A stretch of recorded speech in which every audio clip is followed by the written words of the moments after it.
O que aprender sobre gastronomia mudou na minha vida? O que isso afetou no meu jeito de ser, nas coisas que eu sei, como é que eu vejo o mundo, etc.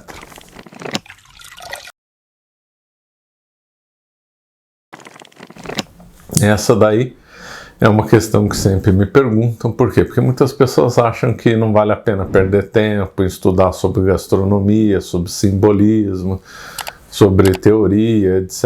Acho que tudo isso é frescura, etc. Aí tem um monte de chavões, um monte de questionamentos vãos que muita gente coloca, etc. E é interessante como o opinionismo e o subjetivismo atrapalham muito, né? Porque o conhecimento exige humildade. Se a gente acha que sabe tudo, a gente não vai ler nenhum livro, não vamos progredir em nada.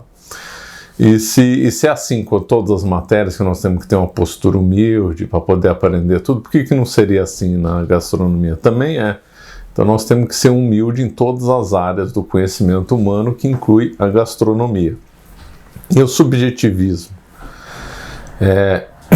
E o orgulho, né, daquelas pessoas que falam, eu já sei tudo, o gosto é subjetivo, eu tomo o que eu quero, bebo o que eu quero, como o que eu quero, etc., atrapalham demais. São pessoas que não querem progredir na vida, acham que isso daí é tudo uma bobagem, e a pessoa precisa vencer essa resistência, que é muito natural, aliás, foi minha no passado também, então também não posso ficar reclamando, mas também isso daí não deixa de ser um traço de orgulho, porque o orgulho gera o sabe-tudo, o orgulho gera o subjetivismo, o orgulho gera o opinionismo, etc. A pessoa tem que vencer isso. Então, se já se vence esses problemas, aí, que também era um problema meu do passado, já é um bom começo, né? Já é um bom começo. Também achava que era bobagem, que fast food era bom, Coca-Cola era bom, café com açúcar era bom, que esse mundo de vinho, de enólogos era meio fresco, que tinha gente afetada, e tem mesmo, hein? Estão falando que não tem, tá cheio. A afetação nesse meio aí gastronômico, principalmente no meio do vinho, é terrível, é horroroso conviver com essas pessoas. Eu odeio, né? Eu acho que são todas umas pessoas que querem só se mostrar. Muita gente quer se impor só porque tem dinheiro e compra vinho caro, outros são snobs, que procuram diminuir os outros na mesa, sem procurar ter uma conversa boa, procuram ofender, até mesmo ofender os outros, falando, não sabe nada de vinho, eu sou bom, sou isso, sou aquilo, ficam falando disso, daquilo, que compraram, deixaram de comprar, os restaurantes caros que foram. Eu acho horrível a postura dessas afetações, isso aí atrapalha demais o mundo dos vinhos e o mundo da gastronomia. Eu acho que talvez o grande inimigo do mundo das pessoas, às vezes, não querer estudar gastronomia e vinho, além dessa questão da resistência inicial, né, do subjetivismo, é esse lado da afetação. A pessoa vê aquela pessoa afetada e fala, não quero ser assim, com razão. Então esse mundo de afetação realmente atrapalha demais, mas não é todo mundo que é assim, nem todo mundo é assim. Eu já conheci vários experts de vinho, vários restaurateurs, chefes de cozinha que não são assim, inclusive tive convivência com um deles que infelizmente já faleceu, que era uma pessoa super educada, tranquila, entendia de vinho, muito de comida, era super tranquilo, não era nada de snob. Então existe essa afetação, mas existe todo um mundo que não é ligado a isso, mas eu reconheço que existe, isso é péssimo e tem que ser combatido mesmo. Então a pessoa tem que vencer esse subjetivismo, ver que a gastronomia é uma forma de estudo, é um outro ramo do conhecimento, assim como tem direito, tem medicina, tem astronomia, tem matemática, etc., que se pode estudar nas horas vagas sobre gastronomia, às vezes não demanda tanto tempo, e com isso a pessoa vai oferir grande vantagem. Quais seriam elas? Bom, uma delas é que ver até onde vai o tomismo, né? Ver até onde vai a teologia. No meu caminho para a gastronomia foi feito via São Tomás, como eu já não canso de dizer, a graça ao grande doutor da igreja, quando ele disse que o vinho representa a sabedoria, a caridade e a justiça, que lá acendeu uma luz.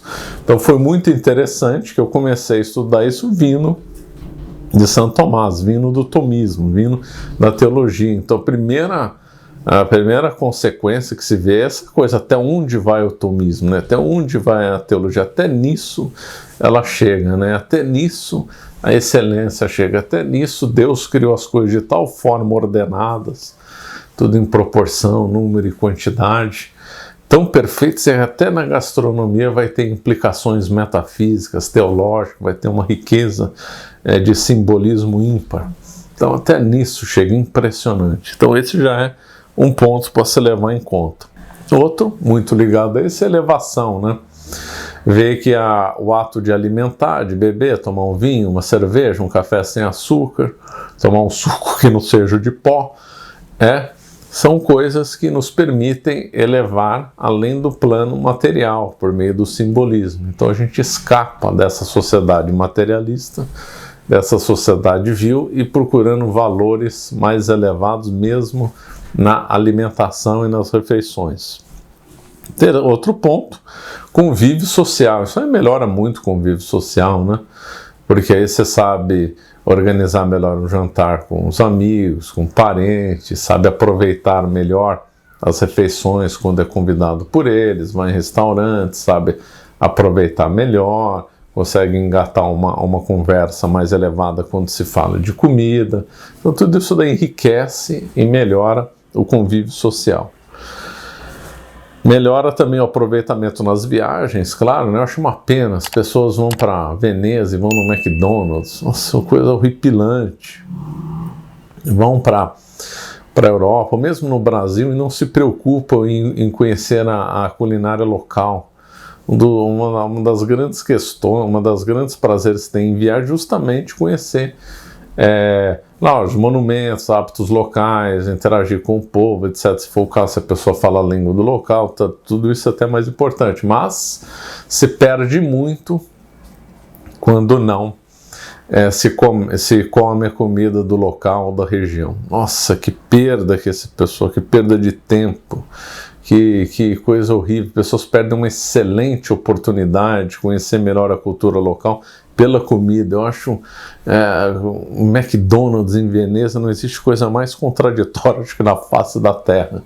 E vai lá e se formam filas, quer dizer, uma tragédia, não só em Veneza, mas em vários lugares. Eu estou citando Veneza, em vez de aproveitar a gastronomia local e de outros locais, né? Nem sempre são coisas caras, já comi em Veneza barato, só sabendo onde procurar. Então, realmente é uma pena, realmente é uma tragédia. Aqui no Brasil também, pessoas às vezes vão para regiões e não aproveitam a culinária local, né? Também é muito triste. Outro ponto é a contemplação da verdade. O que nos dá felicidade mesmo é a contemplação da verdade. É aí que reside, segundo São Tomás de Aquino, é aí que reside a verdadeira felicidade. Ora, compreendendo o valor dos alimentos sob o ângulo do simbolismo é compreender a verdade neles. Então isso dá uma enorme satisfação. O homem é racional, é voltado para a verdade. Então quanto mais a gente estuda e aprende as coisas, mais a gente fica feliz em saber. E muito ligado a isso, se a gente compreende a verdade, a gente acaba detestando mentira. Então, como foi bom abandonar o fast food, como foi bom abandonar refrigerante, foi bom abandonar Coca-Cola, foi bom abandonar salgadinho empacotado, foi bom abandonar suco em pó, tudo isso é um lixo completo, além de fazer mal para a saúde. Isso daí é um sofisma gastronômico, né? Assim como o sofisma é um erro de pensamento. Isso aí são alimentos ridículos, são alimentos pobres, ou às vezes não tem nem simbologia, ou tem simbologia negativa, que é pior. Coca-Cola tem simbologia negativa, o Big Mac tem simbologia negativa. Isso tudo é muito ruim. Tudo isso é um sofisma gastronômico.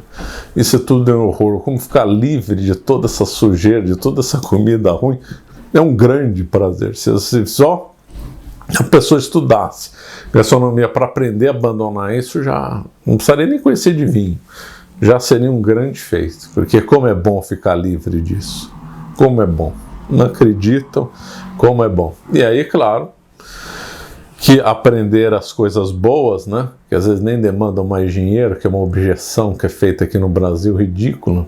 Por exemplo, café sem açúcar. Como é bom descobrir o café sem açúcar, como é bom descobrir o verdadeiro cappuccino, que não vai canela, não vai café, não vai açúcar, né? Então, como é bom descobrir o sabor que tem no café, que é escondido pelo açúcar. Esse foi um dos grandes prazeres que eu tive quando eu fiz curso lá há mais de 20 anos atrás, no Sindicato do Café, curso de degustação, e lá você falasse que você adoçava um café, você era expulso do lugar, né? E aí, como foi bom fazer aquele curso e descobrir as verdadeiras qualidades do café, né? E ver o lixo que é o café com açúcar. Então, realmente é muito bom abandonar o erro e descobrir as coisas boas dos alimentos, as suas características, os seus simbolismos, as suas analogias, etc. Claro que o grande momento da gastronomia é com o vinho, claro. O vinho é a bebida, é o alimento por excelência. E aí realmente é o cume, né? Descobrir as qualidades do vinho, seu simbolismo, por que Santo Tomás comentou tão bem do vinho. Realmente é um prazer assim impressionante, não é um prazer material, volto a dizer, quando se estuda a gastronomia, se vê sob o ângulo do simbolismo, o prazer material fica subjugado pelo prazer espiritual. Isso é claro, pode ser que eu estou exagerando, que eu estou só para vender curso, tem nada a ver. Aprendam, façam esse curso, vocês vão chegar à mesma conclusão que eu. Onde vocês forem tomar um vinho do Porto, um Jerez, um vinho tinto, vocês vão ver que o prazer material que existe, ele é parcialmente subjugado pelo valor espiritual. Ou seja, nós vamos ter dois prazeres, o material e o espiritual. E o espiritual acima do material. O material não é anulado, porém não fica o único e o mais importante. O prazer material é até aumentado, né? Porque o nosso corpo e alma é uma interação do que se conhece com o nosso prazer material, isso é inegável, mas a gente acrescenta um outro prazer, que é o prazer espiritual, que fica superior ao prazer material. Isso é claro. Café também é assim, que é uma bebida extremamente elevada, né? Quando se perde naqueles sabores, na descoberta do café, você está vendo que o prazer espiritual da descoberta, de destrinchar os sabores, foram superiores ao mero prazer material. E com o vinho isso fica nítido. Quando eu tomo Jerez, que é um dos vinhos mais espetaculares que tem, eu não tomo mais o vinho, né? Eu tomo história, eu tomo simbolismo, eu tomo a Espanha, eu tomo a virtude da fortaleza. Então, o prazer espiritual fica acima, o prazer espiritual fica acima do prazer material. Então ele fica uma harmonia perfeita. Nós somos corpo e alma. A alma se liga ao prazer espiritual e o corpo se liga ao prazer material.